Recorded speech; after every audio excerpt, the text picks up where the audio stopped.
श्री गणेशाय नमः। श्री पुरुषोत्तम मास महात्म प्रारंभ करते हैं। ओम नमो नारायणाय नमः। ओम नमो भगवते वासुदेवाय।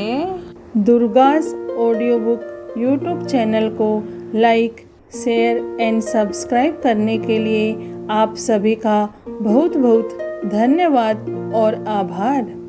दुर्गास यूट्यूब चैनल की लिंक अपने परिवारजनों, प्रियजनों, मित्रजनों को जरूर भेजें ताकि सभी लोग लाभ उठा सके।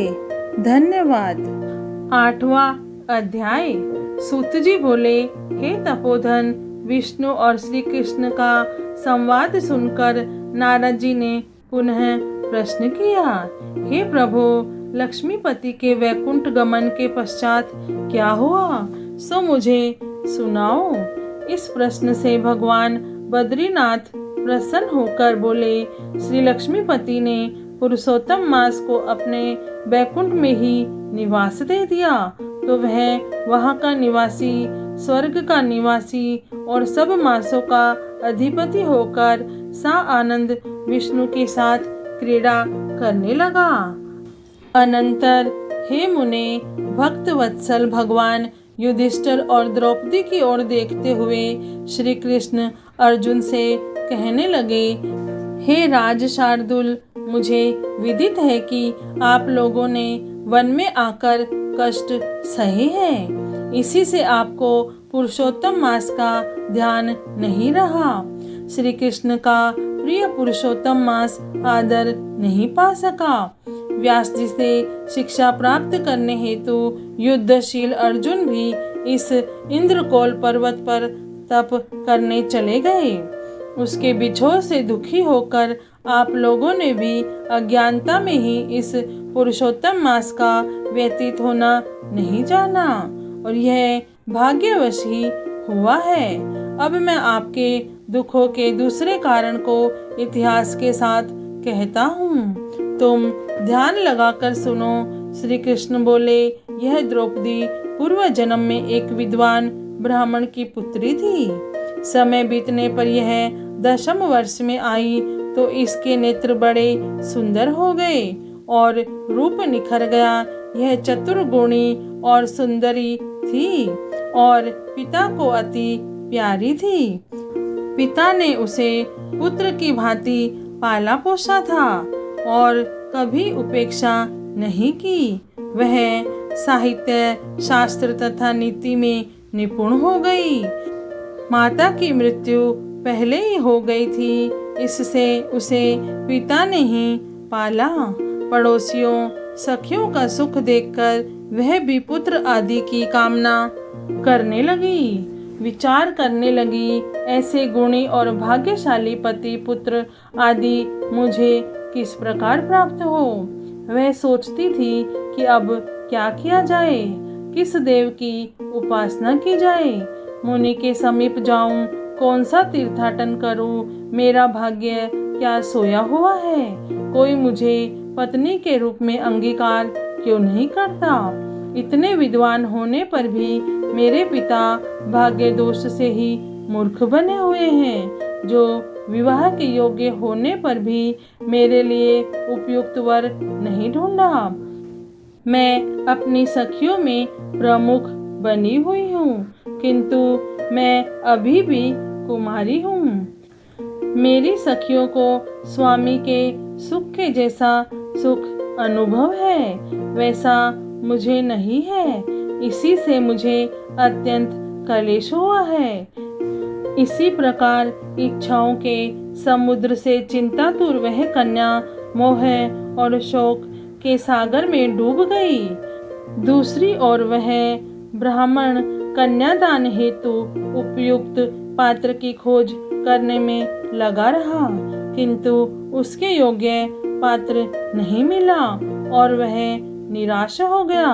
अपनी कन्या के दुर्भाग्य से उसके संकल्प का पिंजरा टूट गया और देववशात उसे तीव्र एवं दारुण ज्वर से ग्रस्त कर लिया। उसने अपनी पुत्री को स्मरण किया, किंतु जब तक भयभीत पुत्री उसके पास आई उसके प्राण निकल गए। वह कन्यादान करने की प्रसन्नता भी अनुभव नहीं कर सका। गृहस्थ धर्म में पालन किए गए परिश्रम की चिंताएं एवं संसार की सब वासनाएं छोड़कर हरि के साथ अपने को तन्मय कर देते हैं। इसी तरह निपुण ब्राह्मण ने नीलकमल की भांति सुंदर त्रिभंग ललित स्वरूप श्री हरि पुरुषोत्तम स्वरूप में अपना चित्त लगाकर उन्हें स्मरण किया। हे राजाओं के राजा, हे राधा के संग भ्रमण करने वाले, प्रचंड भुजाओं से दैत्यों का हनन करने वाले, हे श्री कृष्ण, हे गोविंद, हे मुरारे, राधिकापति, मैं आपकी वंदना करता हूँ। हे नाथ ऋषिकेश, मैं आपकी वंदना करता हूँ। मेरी रक्षा करो, मेरी रक्षा करो। उस मुनि के ऐसे वचनों को सुनकर भगवान के लोक से उनके पार्षद आ पहुँचे और मृतक की आत्मा को लेकर भगवान के चरणार विंदों में प्रस्तुत किया। अपने पिता को मृत पाकर वह कन्या हाहाकार करके रुदन करने लगी। पिता के शरीर को गोद में रखे वह करुण विलाप करने लगी। हाय पिता, अपनी पुत्री को सुख से रखने वाले कृपालु, मुझे आप किसके आश्रय छोड़ गए हो? मुझ पितृहीनी की अब कौन रक्षा करेगा? न मेरा कोई है, न कोई और कुटुंबी जन है। मेरी तपस्विनी माता भी तो नहीं है। हाय, मेरे भोजन वस्त्र की चिंता अब कौन करेगा? हे पुत्री को प्यार करने वाले पिता, तुम बिना विवाह किए हुए मुझे कहाँ छोड़ गए? हे तपोनिधि, लौटकर आओ। इस प्रकार अश्रु बहाती हुई वह ब्राह्मण बालिका बारंबार रुदन करती रही। उसका ऐसा करुण रुदन सुनकर उस वन में निवास करने वाले अन्य ब्राह्मण सोचने लगे कि ऐसे करुण स्वर में कौन रोता है।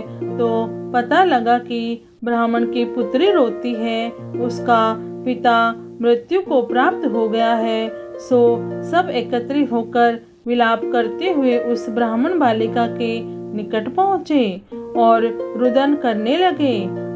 अंत में उन्होंने उस बालिका की गोद से मृतक शरीर को उठाया और काष्ठादि से चिता बनाकर शिवालय के निकट शमशान में उसकी अंत्येष्टि कर दी और तदंतर दुखी ब्राह्मण बालिका को धीरज बंधाकर सब अपने अपने निवास स्थानों को लौट गए। बालिका ने पिता के सभी औधर्वदेहिक विधानों में यथाशक्ति व्यय किया और उसी वन में अपने पिता के विछोह से दुखी रहने लगी। अधिक मास महात्म में 8वां अध्याय पूर्ण हुआ। ओम नमो भगवते वासुदेवाय। हे श्री कृष्ण भगवान, हम सब आपकी शरण में हैं। हम शरणागतों की रक्षा कीजिए।